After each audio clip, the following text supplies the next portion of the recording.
Hello friends, this is Rajneesh again with my brand new video in the series Excellence in Execution. In my last video, we tried looking at if there was actually a problem in execution or people just hallucinate. And we came to the conclusion that there is indeed a problem in the execution that most of the program managers face. Now there could be different areas in which there could be a problem or because of which there could be a problem in the program. Now for example, strategy is one such area where there could be a problem in the programs.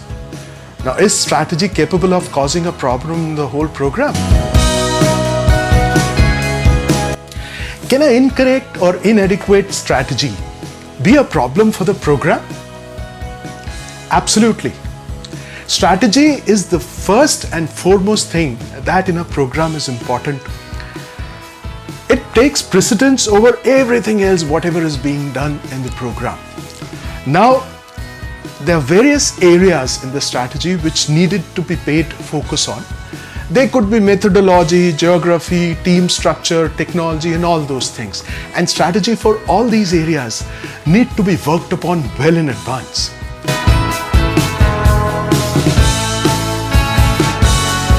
To give an example, let's consider the SDLC methodology that we decide to follow for a particular program. Now, if it's a product development program, then we will need the spiral methodology of software development lifecycle, aka SDLC. But for the implementation of the same product, we will need a waterfall model. And mind you, these two are not interchangeable. They have to be what they are supposed to be. Let us consider another aspect, the geographical distribution of the teams for executing a program. Whether a program has to be executed from a single location or it can be distributed in different locations for execution. Now the reason could be various. It could be because there are specialized teams which are available in different locations which need to be outsourced this particular work which is to be done for this particular program.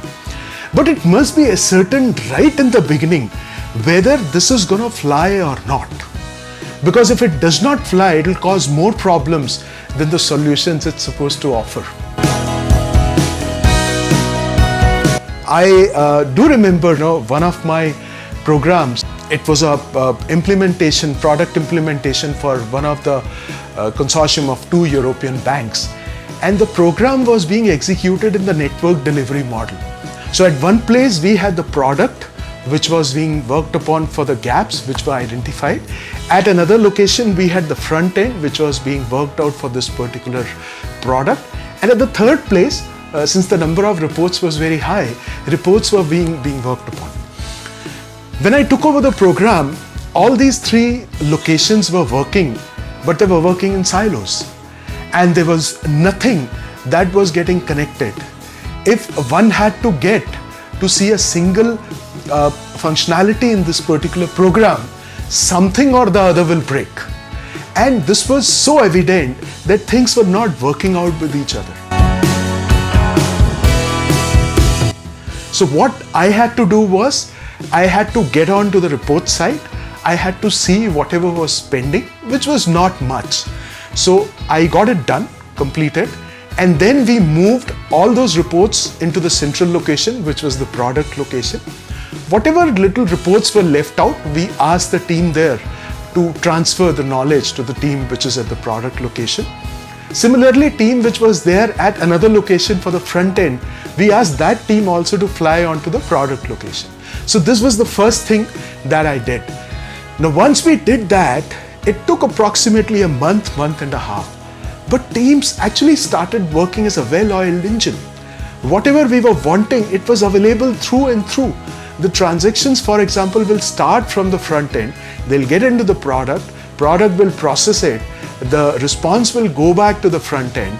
And if the reports are to be churned out of the responses of the transactions which are there in the product, it was actually working beautifully.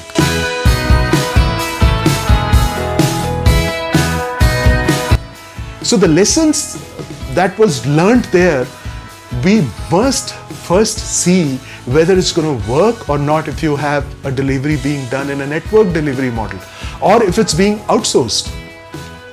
I recall in another instance, It was a large government program of national importance. We had to outsource the development of the product to a team which was outstation location. And this was primarily with the reason that the team which was at the outstation location was not having too much of the work. And we were not having resources at the location where this was to be implemented. Now we had close to 200, 300 people who were supposed to be working on the development of this particular solution. Well, the program started well. There were some 10, 11 verticals which were to be looked upon, and got busy into all of them. And I had my software development head who used to look into what is happening for the software development. He would visit that location almost once in 15 days, take the situations into consideration, and if there were any changes to be made, he will direct them. But as we were getting closer to the delivery, I also started visiting that location, and we realized that not much has been achieved. We will definitely miss the date of delivery.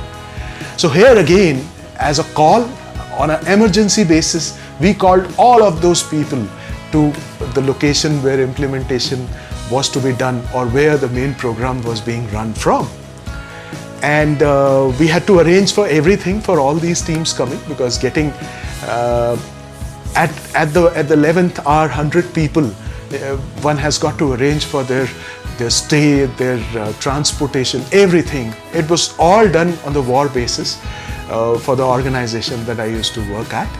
And it took again about a month, and then again the team started working as a well-oiled machine.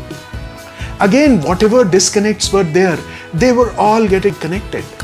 You know, the enterprise architect who was sitting at the central location had a very, very minimal view of whatever was happening at that remote location. So while he would guide, but the guidance also was not to the level that could give us the results that we were wanting for this particular program. And this program being what it was, an extremely important, urgent program, there was no way we could default on the delivery of the software. So this was another instance which taught me that even before it is thought that the software development or anything else for that matter is to be outsourced to another location, there has to be a very, very clear thinking. Will this work? If yes, how? If not, why? Everything has to be evaluated very well. It cannot be a top-down decision that can be thrusted upon the teams that you've got to do it. So there's nothing that has got to be done as far as strategy is concerned. So the question is, can strategy be planned in advance? Well, yes, strategy has to be planned in advance. The second question is, can it be changed on the way? Absolutely. If the strategy is not working, it better be changed. Unless one wants to see end of the program, and that too in a not desired or required manner. Strategy must be changed if it's not giving the desired results. So strategy, which has got different aspects, as I explained in the beginning, it could be methodology, it could be geography, it could be team composition, it could be technology, it could be functionality, it could be SLAs. All these things for a strategy have to be seen, and accordingly a strategy has to be devised, of course, with a cushion for change if nothing is working. So friends, since you've been watching this video till now, I would urge you to go ahead, subscribe to my YouTube channel, where you will find subsequent sequels of this particular video, which will go on explaining what are the other areas which can drive a program into crisis mode, and actually the program manager into the crisis mode, and how to come out of those crises successfully. Thanks for watching. Bye-bye.